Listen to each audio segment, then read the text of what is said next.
येष ते विहिता साङ्ख्ये बुद्धिर्योगे त्विमां शृणु बुद्धाय युक्तो यमापार्थ कर्मबन्धं प्रहास्यसि कर्मबन्धं प्रहास्यसि येषा ते विहिता साङ्ख्ये बुद्धिर्योगे त्विमां शृणु बुद्धाय युक्तो యమాపార్థ కర్మబంధం ప్రహాస్యసి.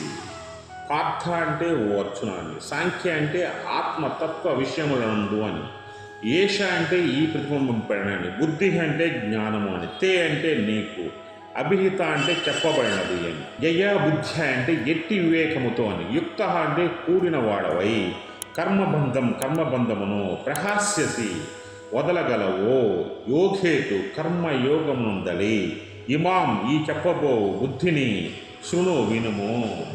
ఓ అర్జున, ఇంతవరకు సాంఖ్యక శాస్త్రం నుండి చెప్పబడిన ఆత్మతత్వ నిశ్చయమును నీకు తెలిపాను. ఇక నుండి యోగశాస్త్రం నందలి కర్మయోగ సంబంధమైన వివేకం నీకు తెలపబోచున్నాను. దాన్ని నువ్వు బాగా తెలుసుకొని కర్మ సంబంధం నుండి బాగా విముక్తులు కాగలవు. జాగ్రత్తగా ఆలకింపుము అని శ్రీకృష్ణ భగవానుడు అర్జునుడు చెప్తున్నాడు.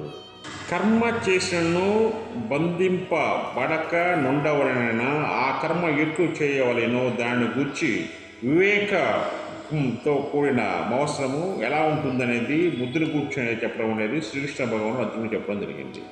అదేవిధంగా బుద్ధితో కూడి కర్మరాచించో జీవుడు కర్మబంధమున ఉండక బంధమును కలుగజేయక కర్మ అత్తటి మోక్షమునకు హేతువుగా పరిణమించిపోవును. కావున భగవానుడు తెలుపబో అట్టి బుద్ధిని అట్టి కర్మయోగ రహస్యమును ప్రతివారును హస్తగతమరుచుకొని బంధ విముక్తులు కావలేను. ఎవరైతే కర్మ చేయాలో ఆ కర్మ చేసేటప్పుడు వారిని అంటకుండా, అంటే బుద్ధితో చేయాలి, అంటే జ్ఞాన బుద్ధితో చేయాలి. ఎవరైతే జ్ఞాన బుద్ధితో కర్మను ఆచరిస్తారో వాళ్ళు మోక్షాన్ని పొందుతారు. మోక్షాన్ని పొందిన వారు పరమాత్మ దగ్గర అవుతారు. ఇదే దీని యొక్క వ్యాఖ్యానం. జై శ్రీకృష్ణ, జై శ్రీకృష్ణ, జై శ్రీ